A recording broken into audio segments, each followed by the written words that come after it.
আল্লাহর নবী নূরের নবী গো আপনি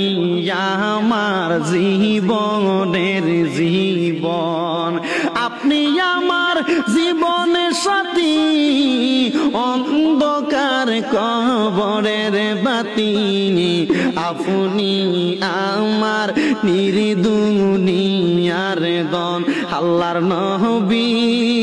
নূরের নবী গো আপনি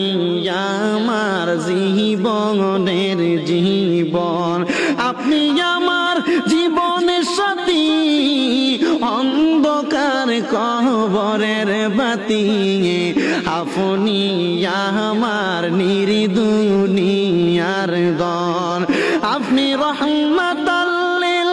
আলামিন আপনি উম্মতের জামিন।